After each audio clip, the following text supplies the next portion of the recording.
So today we will be discussing the force vibration due to the rotating unbalance. In the previous lecture and the previous session we had discussed due to the harmonic force, that is F naught sin of theta. But in some cases, like in case of turbines, we have centrifugal pumps, electric motor. After taking all the aspects into the consideration, still some unbalanced mass is left with this machine. So you will observe these machines vibrate while in operation. Even though we try to analyze and try to keep it as minimum unbalanced mass as minimum as possible, so that you can say that the vibrations are minimized and the operation is smooth. So today we will be discussing the same article regarding your centrifugal pump, electric motor, turbines, centrifugal compressor even, where all the vibratory motions are there and possibility of unbalanced mass is there. So we have to analyze that so that we can minimize it easily and minimize it to the maximum level we can.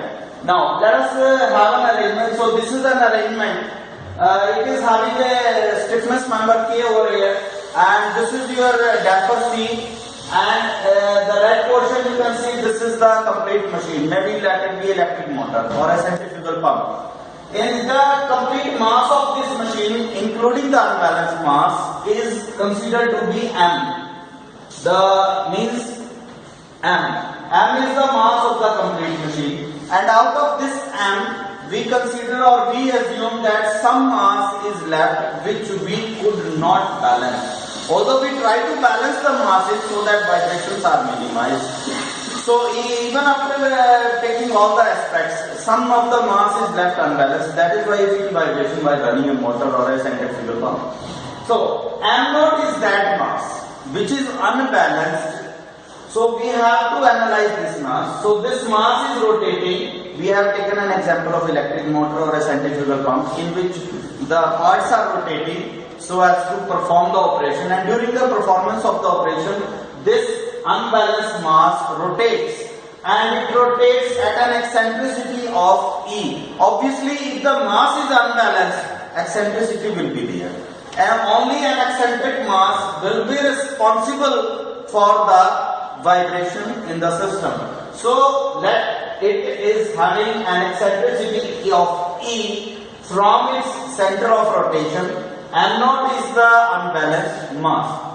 So moreover, second assumption is that the machine moves in the upward direction due to the vibration or during the vibration. We can take it because it vibrates in the multidimensional, but since we are analyzing the problem for the first degree only, single degree only, so that is why we are assuming that the machine moves having a displacement in the upward direction, that is we have shown through the X. Let us analyze the displacement is as we shown in the figure. Due to the displacement of the machine in the upward direction, the K gets actuated, means your stiffness member K and spring that gets actuated. Similarly, your damper member damping gets actuated, C gets actuated, and the complete machine is having a displacement of X in the upward direction. So let us analyze its forces, how these forces will behave while in motion. So let the mass is moving, rotating in this way, and it is having an angular motion with a velocity of omega. Omega is the angular velocity of this rotating unbalanced mass. Rotating unbalanced mass is here M naught. So let it makes an angle of omega d. So since it is rotating in a rotation, so it will have a centrifugal force of M naught omega square into E. क्योंकि आपको मालूम है कि M omega square into R. So this is the formula for the centrifugal force. So Fc I am showing the Fc centrifugal force. You have studied this formula in your class 10 or 10 plus 2. M omega square into R, where M is the mass which is rotating in a circle. Omega is the angular velocity of that mass with which it is rotating. R is the radius of the circle in which it is rotating. So from this figure it is very much clear, you can view it. So this is the rotating mass, ये जो मैंने gold dot लगाया, this is the M naught it is rotating in a circle whose radius is your e, small e. So m naught into omega square into small r, any radius, any that is your e. So I have written it as a centrifugal force which will try to unbalance the system. Now second point, due to this one, this is E. If I try to analyze this E in the two components, that is E sin theta and E cos of theta, so the mass is having, the unbalanced mass will be having a displacement of this much also, E sin of theta. So total displacement by the mass, because mass has got a displacement from here to here. You can view my fingers. From here to here, your unbalanced mass has got the displacement. So the total displacement by the unbalanced mass will be equal to x plus E sin of omega t. So that is this kind of displacement by the unbalanced mass is responsible for the unwanted vibration into the system. So let us analyze. So I have also written displacement of the mass means m minus m naught will be equal to x. We are assuming that x is the displacement of the machine, complete machine, excluding your unbalanced mass. Second point, the displacement of the mass m naught means the unbalanced mass. M naught is your unbalanced mass. So the displacement of the unbalanced mass, we have just discussed this figure, that will be equal to x plus E sin of omega t, means this is over here, x plus E sin of omega t. Point number 3, m is the mass of the machine which includes your m naught also. It includes your m naught also, means m is the total mass of the machine including the unbalanced mass also. Point number 4, m naught is your unbalanced mass.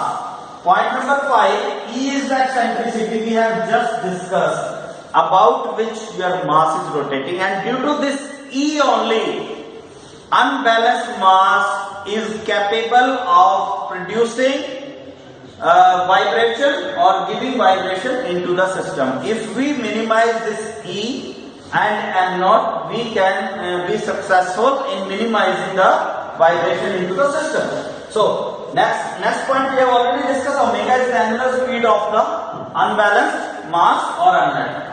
Inertial force, due to this machine, we have assumed that this machine will have an upward motion. This is the single degree of freedom. In upward motion, since the machine is having a displacement of small x in the upward direction, so inertial force will be acting in the downward direction. So inertial force due to the machine only, excluding your, please remember, excluding your unbalanced mass, because the inertial force due to the unbalanced mass will be considered differently. Let us see. So m minus m naught into x double dot will be equal to your inertial force offered as per the D-Lambert principle for the machine only, not for the unbalanced mass. Unbalanced mass has been excluded out of that. So next point is that, so inertial force due to the unbalanced mass, now we'll consider that. We have thought that we'll be considering it in a different way. So due to the unbalanced mass, please remember m naught is your unbalanced mass. So m naught into the double differentiation of your displacement, means d square upon dt square, the displacement due for the unbalanced mass, and the displacement for the unbalanced mass we have analyzed, that is x plus E sin of omega t. So we have written is m naught into d square upon dt square. So we have written it over and the displacement is there. We will differentiate this displacement and the solution comes out to be m dot and double dot, and this comes out to be the solution. So let us analyze it further. So what is the further solution for the same? Now what we have done, we have analyzed the three figures and we have seen what kind of forces are coming and how the unbalanced force is responsible for the vibration, how eccentricity comes into the picture, and how the centrifugal comes into the picture. So on the basis of all these things, in taking inertial force into the considerations due to the unbalanced mass as well as due to the complete machine only, point number 2. Point number 3, the resistive force offered by the stiffness member, that is your spring. And fourth force is the resistive force or the damping force offered by your damper, that is your Fc into x dot. Let us see the FPD of the system. So I have drawn the FPD of the system over here. So this is the machine, and into this machine, this unbalanced mass is rotating. Here M0 is the unbalanced mass, and it is rotating at an eccentricity of E, making an angle of omega t. We have already analyzed this figure. So Cx dot will be in the downward direction, because we have assumed that the machine is in the upward direction, that the displacement of the machine will be in the upward direction, that is small x. So Cx dot will be the resistive force in the downward direction. Similarly, K into x dot is the resistive force offered by the stiffness member, that is K, or the spring into the downward direction, Kx dot. Similarly, this is the inertial force which will try to bring back the system to the mean position or the equilibrium position. This is the inertial force due to the machine weight, machine mass, that is M minus M0, excluding your unbalanced mass. Now, and last one is your M dot x, M0 into x double dot minus M dot omega square in sine of omega t.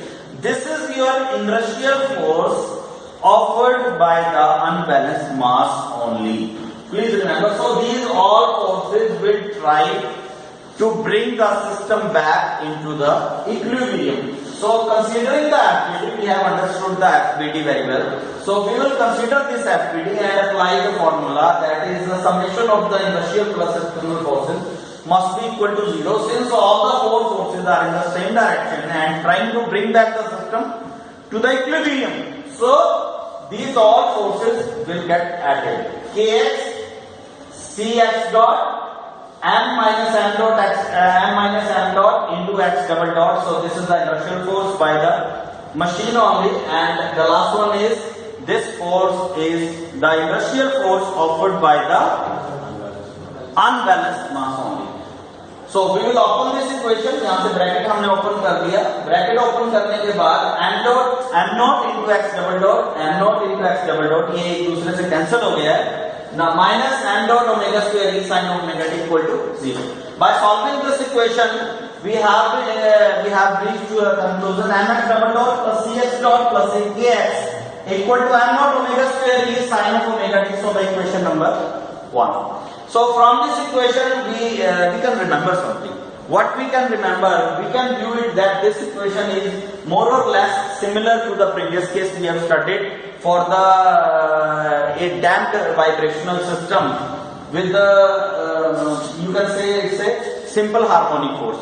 Your simple harmonic force was the F0 sin of omega t. We have analyzed the equation for the same. So this equation is also similar to that. This equation is the linear second order differential equation. Second order is clearly x double dot, clear from the, it's a linear equation, second degree for the rotating unbalanced mass. But one more beauty of this equation is that this equation is similar as that of the force damped vibration by the, you can say, by a harmonic force.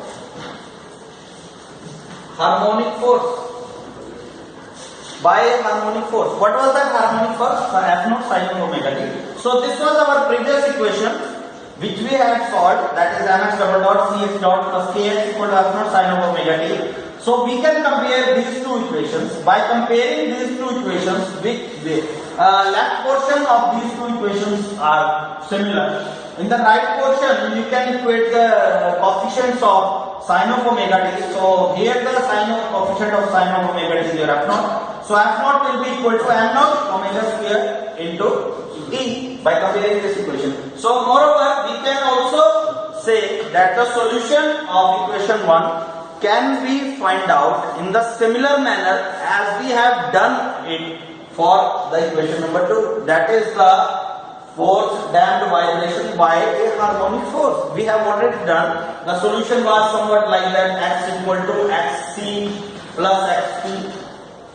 Moreover, we had also done that through the graphical method as well as through the analytical method, we had find out the phase angle, we had find out the amplitude of the system, what was the steady state amplitude. We have already solved that, so we can directly write the solution for equation number 1 by taking equation number 2 as a reference. So by putting all these factors into the consideration, we can write the final solution of the equation as small s equal to x1 into e raised to power minus beta omega and t sine of into bracket root of 1 minus beta square omega and t plus phi 1 plus m naught into e into omega square sine of omega t minus phi. This is basically this is f naught by t. We have already done it. So this is the equation number 12. Step number 12. Let us see the further solution for this equation number 1, which we can solve it by taking equation number 2 as a reference. Let us see. So the amplitude of the steady state vibration, by taking the previous equation into the consideration, the capital X is given by m omega square into e by k. This is basically f naught by k. We had solved it f naught by k. F naught we have just find out by comparing equation number 1 and equation number 2, that f naught was equal to m naught omega square into e. F naught by k, so this is your f naught divided by the complete equation. Moreover, we can also put the value of k. What is the value of k? We know it from the very first chapter of our equation, that omega is equal to root of k by m. So k will be equal to omega and n square into m. So put this value over here. By putting this value over here, we can again rearrange this equation. How we are rearranging? We are arranging omega square by omega square in a different way, and m naught into e upon m over here. So this equation is over here, and this is again what we are doing. We are bringing this complete factor in a downward direction, and this is equation number 3, and now last funda is our last solution is that find out the phase angle. From this equation we can find out the phase angle phi as this one. One more thing is that what this term is called. What this term is called? This term is called as the dimensionless amplitude. Dimensionless amplitude for steady state vibration. Steady state vibration. So this term is known as the dimensionless. Why do we call it dimensionless? Let x is in meters, m naught upon m get cancelled. We are talking in terms of dimension only. So E, what is the dimensions of E? This is also meter. So meter to meter get cancelled. So that is why its name has been as dimensionless amplitude for steady state vibration. Thank you very much.